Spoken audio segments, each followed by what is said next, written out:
O Ribeirão Debate está de volta e o assunto hoje é saúde mental. Marisa, você estava falando aí da questão do crack, aumentou muito, né? O Érico também mencionou isso, há um aumento muito grande de demanda de usuários de drogas, de dependentes químicos, pelo sistema hospitalar, pelos CAPs, enfim, por clínicas. Você que tem grande experiência por conta da presidência da associação, você tem experiência na sua própria família, você mencionou o caso do seu filho, mas no intervalo você mencionou o caso de uma outra moça. Como é que é? Conta aí pra gente poder debater em torno do caso concreto.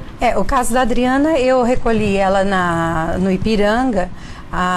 O SAMU já não queria mais buscá-la e disseram que eles estavam com todas as macas ocupadas nos hospitais, né? E me chamaram para ver o que eu poderia fazer. Eu estive lá e fotografei até a perna dela, levei até o doutor Alexandre. Ela tinha um ferimento? Ela tinha um ferimento muito grave na perna, necrosando. Eu fotografei a perna dela, corri no CAPES e mostrei para o doutor Alexandre. Doutor Alexandre Cruz. Isso, o coordenador da saúde mental. E pedi para ele uma opinião, o que eu poderia fazer, né? Porque os vizinhos já tinham chamado o SAMU e já fazia mais de 2 horas, eles não tinham chegado até lá. Daí ele falou, volta para lá que eu também vou tentar. E eu voltei para o local e começou um temporal muito grande, o SAMU realmente não apareceu. Eu coloquei ela no carro, levei para o BDS Central. Lá eles já me falaram que eles atenderam ela por 2 vezes, medicaram a ferida, né? E mandavam ela para casa. Então ela ia embora a pé de novo para a rua. Só que daí eu não aceitei aquilo, porque era gravíssimo mesmo o ferimento dela. Daí eu falei que eu sou da associação, que eu também tenho um filho doente com a dependência química e que eu gostaria que eles fossem tratados com mais atenção, né? Daí eles ficaram com ela lá, colocaram ela, já medicaram, deram o alimento para ela. E no dia seguinte ela foi encaminhada para o HC-UE, ficou 30 dias lá, foi muito bem atendida, fez uma cirurgia, na perna, fez um enxerto muito grande e ela foi encaminhada agora segunda-feira para Araxá. Mas a nossa grande dificuldade vai ser agora, como hoje eu falei com a Fátima, assistente social da Secretaria da Saúde, é que ela tem os retornos marcados no HC, dia 7, dia 28, e em outubro ela tem uma tomografia para fazer. E como é que é esse transporte? Não vamos ter. Ela vai ter que passar esse atendimento todo lá em Araxá. E, então a Fátima já me confirmou, Márcia, eu não tenho como mandar uma ambulância buscá-la para trazer até o HC. E ela é portadora do HIV, então esse local que ela foi é para dependente químico portador do HIV. Então é uma situação difícil. Eu acredito que nós temos que ter uma clínica especializada para estar atendendo o dependente químico, especificamente o dependente químico, daí cada um com o seu problema ser encaminhado. Mas isso expõe um dos problemas que a gente vê até em casos mais simples, que é a questão do transporte, né?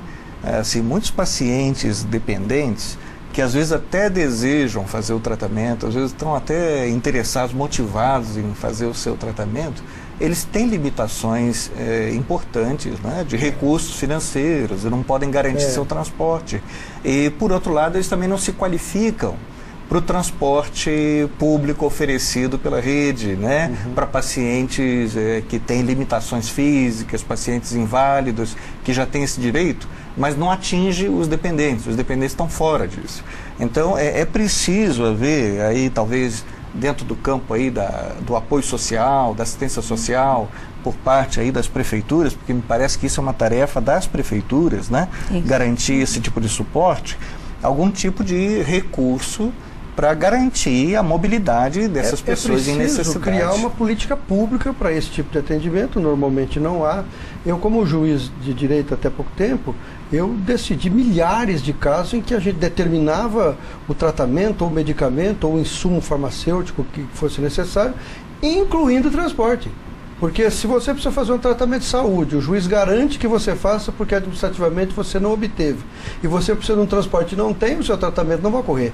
Então, no caso da Adriana, ela certamente, se recorresse ao judiciário, o juiz determinaria que fizesse o transporte dela, já que ela é munícipe Ribeirão Pretana, a prefeitura teria que criar um mecanismo para fazer essa transferência. Eu acredito que nós não teremos um tempo para isso, porque ela já estava de alta do HC. Ela teve um outro problema também, tipo uma crise epiléptica, né? E então ela fez uns outros exames e ainda ficou mais alguns dias. E eles aguardaram o dia que estava marcado para a ambulância ir buscá-la. Mas não teria um tempo ágil para isso. Tem que ser mais rápido, né? Pois é, às vezes é preciso acionar também com agilidade, e esse é também um outro problema, não é? Porque nós temos também não só urgências clínicas, mas urgências sociais. E às vezes essas urgências, às vezes que mistura, é clínica e é social. Esse é um ótimo exemplo. Você tem uma pessoa que, por exemplo, está onde ela está agora, ela deve estar clinicamente estável.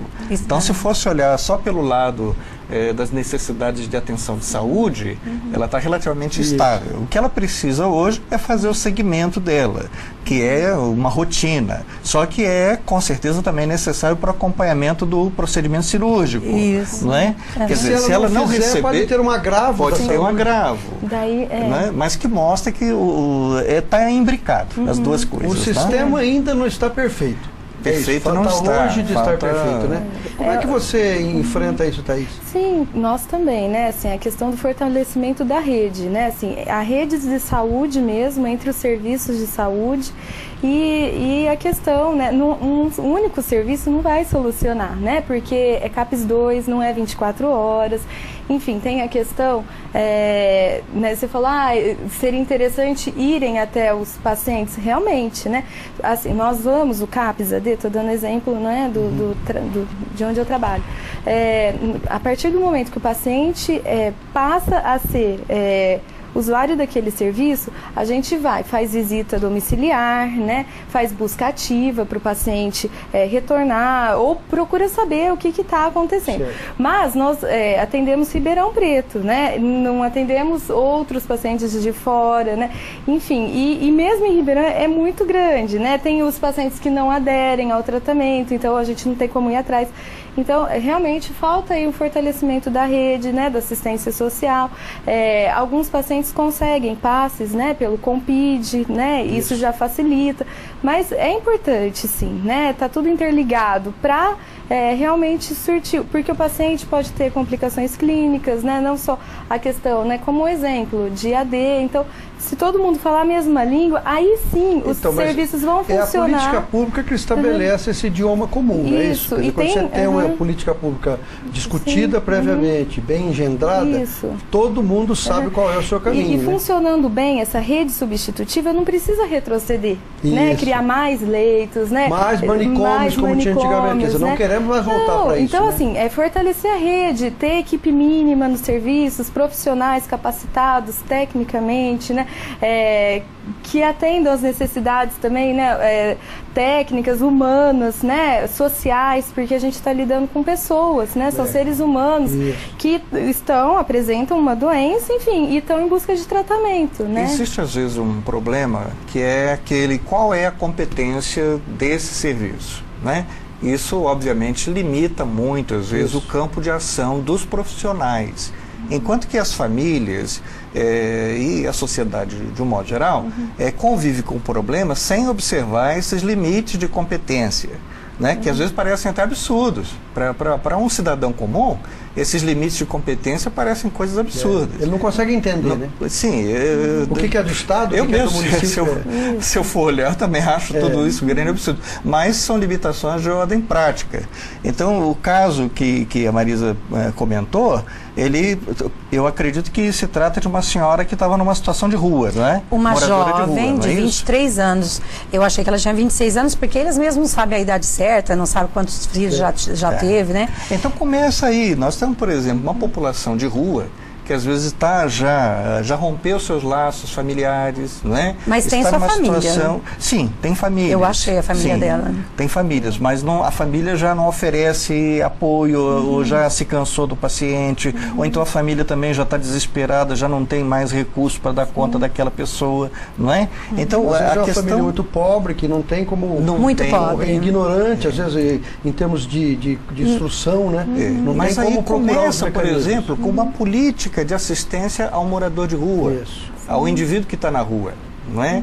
Que obviamente é um indivíduo que acumula mais fragilidade ainda. Muitos pacientes que têm problemas mentais estão na rua, não é? E muitos dependentes graves Também. estão na rua. Então eles se tornam visíveis nessa situação de moradores de rua. E por trás da situação de morador de rua, não está só a droga, está também, às vezes, a estrutura familiar anterior, as estruturas sociais anteriores e a proteção social também. Quer dizer, o problema é muito mais grave do que a gente tem observado, né? O governo federal, ele lançou agora em dezembro um plano, Programa Nacional de Combate ao Crack, né, que tem 4 vertentes: a prevenção, óbvio, o tratamento, a ressocialização e o combate, ou seja, a repressão. A repressão é ao tráfico de drogas e ao crime organizado, que está muito ligado a ele. Então não vamos falar disso, que é questão de polícia, vamos falar de questão de saúde pública, que é a questão da drogadição. Nós temos hoje em torno de 800 mil brasileiros usando crack, grande parte disso, a imensa maioria, são jovens. Eu tenho convivido com crianças. No último programa que nós fizemos sobre droga aqui, o Dr. Henares contou o caso de um garoto que chegou com a mãe e o pai no consultório dele, viciado em crack com 9 anos. Quer dizer, eu que vivo aí nas favelas, nos bairros mais pobres, eu tenho convivido com pessoas usando droga assim muito cedo, né? Então, eu não sei, eu tenho a impressão que a Marisa deve ter experiências incríveis para contar desse problema da dependência de droga, não tem, Marisa? São muitos fatos, né? É muita coisa assim para a gente estar lembrando. Está piorando realmente a situação? Realmente piorando. É verdade isso, e né? As recaídas deles são muito frequentes, né? Como o meu filho mesmo, ele consegue ficar 2, 3 dias. Eu acho que é tão maligno o que a droga provoca no cérebro deles, que aquilo... Ele pede de novo, o organismo pede a droga de novo. Ele não consegue ficar sem, né? Não consegue ficar sem, tanto é que ele recaiu o mês passado, tem poucos dias, ele está na clínica aqui em Ribeirão, e eu perguntei, mas filho, por que você fez isso, né? Ele falou, mãe, a gente não sabe por que acontece aquele desejo de voltar à droga. Então é uma situação muito difícil e eu não posso deixá-lo na rua, não vou deixar que ele morra, claro. Né? E as outras pessoas que eu vejo na rua, porque agora eu ando fotografando, onde eu vou eu fotografo, eu não tenho mais nem espaço no celular. Tem aumentado muito, eu tenho percebido Demais. Pessoas nas ruas, nos semáforos, pessoas extremamente magras, você percebe que estão fragilizadíssimas, né? E não vejo nenhuma política de acolhimento para essas pessoas, né? E nessas pessoas que são moradoras de rua, também pode acontecer do meu filho tá ali. Então eu vejo eles como o meu filho, porque em 2 dias apenas que eles ficam na rua, eles trocam toda a roupa, eles ficam sujos, muito sujos mesmo, imundos, com mau cheiro. Então eu tenho medo de passar 5 dias ou uma semana e já nem reconhecer meu filho, porque eles emagrecem rapidamente, a barba já cresce e tal, então transforma, né? Eu tenho medo, eu falo, não posso deixar, senão não reconheço mais ele para mim socorrer. Então eu corro atrás, ele recai, eu corro, já providencio uma internação para ele.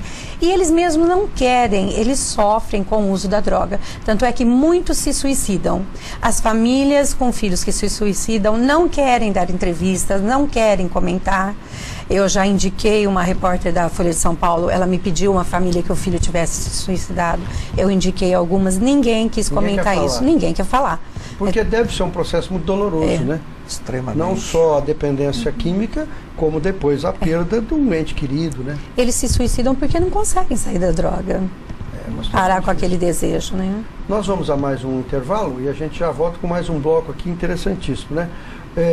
Eu estou lembrando a você que nós estamos sorteando aqui um CD Madrigal do Coral Minas e também um par de ingressos para os próximos concertos internacionais da excelente Orquestra Sinfônica de Ribeirão Preto. Não saia daí.